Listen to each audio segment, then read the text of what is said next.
কাজকর্ম টুকটাক করে এগোচ্ছে হেলদি ভার্সনের চাউমিন। চলো ভালো ভালো ধুয়ে দিলাম, শীতকালেও কতক্ষণ দেখো। চলে এসো। Hey guys, good morning, welcome to this channel. আশা করি সকলে খুব ভালো রয়েছেন। সকালে উঠেছি, উঠে এখন কাজকর্ম টুকটাক করে এগোচ্ছে এগোক, সেদিকে তাকিয়ে লাভ নেই, কারণ এগুলো প্রতিদিনের কাজ করতেই হবে। তো ব্রেকফাস্ট আজকে এমন একটা জিনিস বানাবো, রেসিপিটা অবশ্যই আপনাদের সাথে শেয়ার করব। কেমন লাগছে রেসিপিটা অবশ্যই বলবেন, ঠিক আছে? খুব ভাইরাল একটা রেসিপি কিন্তু। তো রেসিপিটা বানানোর জন্য প্রথমেই বেশ কিছুটা আটা মেখে নিয়েছি, যেরকমভাবে রুটির আটা মাখা হয় সেইভাবে। তো তারপর এই আটার দলাটা থেকে ছোট ছোট যেরকম রুটি শেপে মানে গুটি করে নিয়ে বড় বড় করে বেলে নিয়েছি।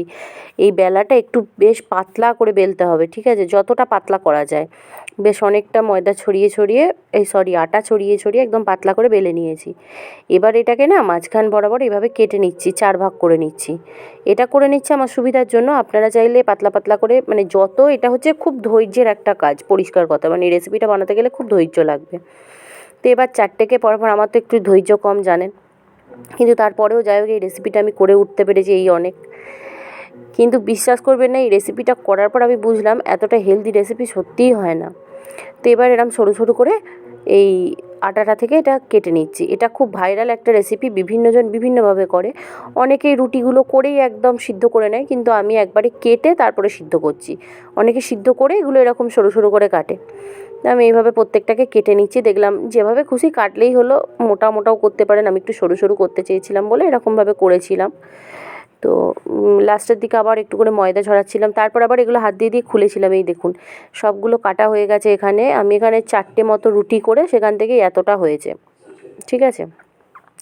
এবার জলটা ফুটিয়েছি নুন দিয়ে আর সাদা তেল দিয়ে, একদম টকবক করে ফুটেছে। তখন আমি এই আটা দিয়ে যেগুলো বানিয়ে রেখেছি, এগুলোকে আমি নুডলসই বলছি, ঠিক আছে? চাউমিন টাইপের। তো এই নুডলসগুলো দিয়ে ভালো করে একদম টকবক করে 3 মিনিট মতো ফুটিয়েছি।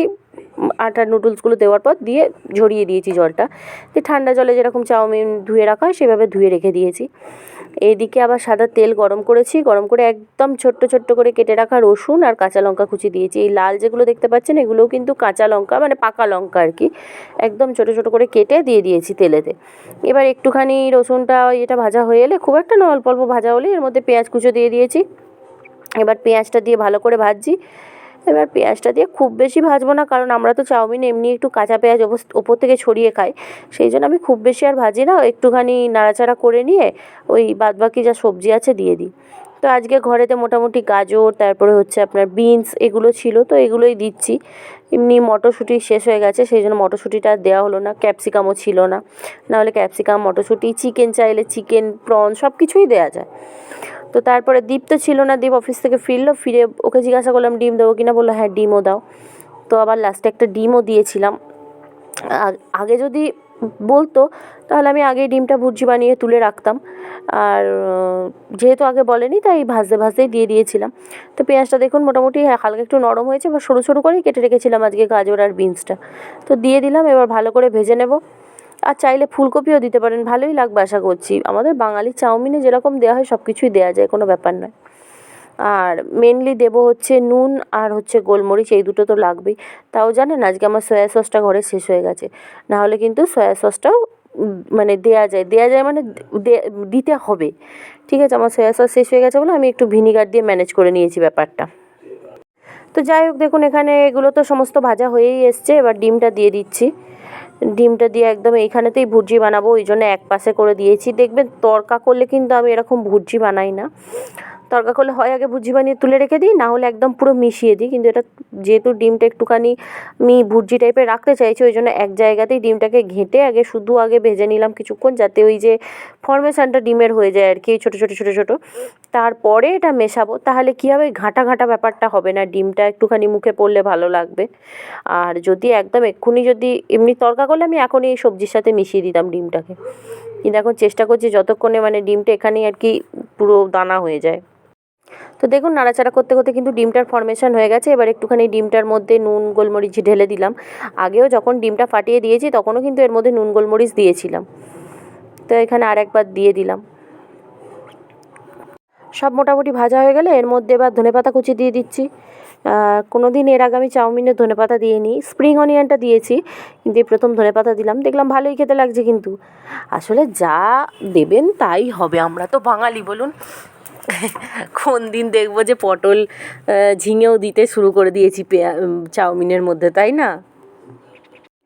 তো দেখুন এখানে তো ভাজা সবই হয়ে গেছে। এবার এই যে যেগুলো জল ছড়িয়ে রেখেছি সেদ্ধ করে নুডলসগুলোকে দিয়ে দিলাম, ওই আটা দিয়ে বানানো যে নুডলস। তো এবার আর কি ভালো করে এবার মেশাতে হবে। কিন্তু আমি এই সিদ্ধ করার পরেই প্রথমে একটা মুখে দিয়ে দেখছিলাম, নর্মাল চাউ সিদ্ধ করলে যেরকম হয় সেরকমই হয়েছে, সবই ঠিক আছে, শুধুমাত্র একটা আটার গন্ধ আছে। তবে আপনাদের একটা কথা বলতে পারি, আপনারা না দেখেছি অনেক ভিডিওতেও আমি এটা আগে, সেটা হচ্ছে আটাটা যখন মাখবেন যদি একটা ডিম দিয়ে মাখেন, আমার মনে হয় এই আটার গন্ধটা থাকবে না, মানে আরও বেশ সিমিলারিটি পাওয়া যাবে চাউমিনের, মানে আটা নুডলসগুলো যেমন হয়। এটা মানে আমি গ্যারেন্টি দিতে পারছি না, তবে মনে হয়। ঠিক আছে, তো এটা দিয়ে এবার ভালো করে মেশাবো। আর নুডলসগুলো এমনিই নুন দিয়ে সেদ্ধ করা আছে, তারপরেও একটু নুন আমি দিয়েছি, গোলমরিচ গুঁড়ো দিয়েছি। এবার হচ্ছে টমেটো সস দিয়ে দিলাম, আর আগেই তো বললাম সয়া সসটা শেষ হয়ে গেছে, তো ওই জন্য সয়া সসটা দিতে পারলাম না। আর চিলি সস তো কিনিই না, ছেড়ে দিন, ওই জন্য একটুখানি ভিনিগার দিয়ে দিলাম। অনেক দিন কেনা হয়নি আসলে। কি হয়, যখন কিনি সয়া সস চিলি সস সব একসাথেই ওই কম্বো প্যাকেট কিনি, তো ওই জন্য চিলি সসটাকে শেষ হয়ে গেলে আর সয়া সসটা চলতে থাকে অনেক দিন, তারপরে কেনা হয় না, এরকম হতেই থাকে। তো যাই হোক, এই যা ছিল ঘরে ওই টকটাও ম্যানেজ করে নিয়েছি বললাম।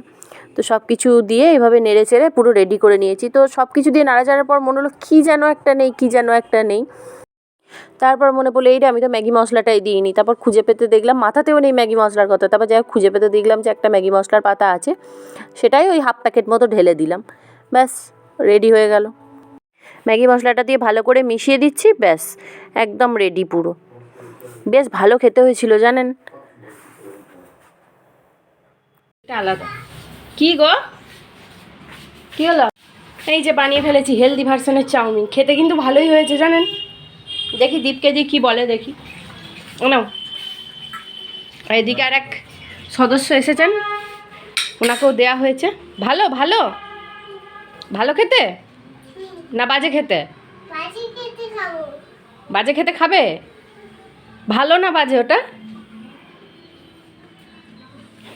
বুঝতে পারছি না, দেখো কেমন খেতে হয়েছে। দিলাম ওকে, তো দিলাম, আমিও খেয়ে নিই, বসি। গরম গরম ফেলে দে ফেলে দে। খেতে হয়েছে বলো, হেলদি ভার্সনে। এই পুরো আলো আসছে, কেমন হয়েছে খেতে? জল ওভারফ্লো হয়ে গেছে। এই জুতো দুটো আজকে ধুয়ে দিলাম, গোটা শীতকাল পরা হয়েছে, এখানে রোদেতে দিয়ে যাই।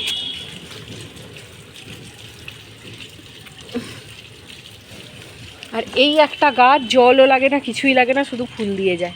যে গাছগুলো যত্ন করে করি সেগুলোই কিছু হয় না, আর এইগুলো কিছুই যত্ন নেই, তাতেও কত ফুল দেখুন।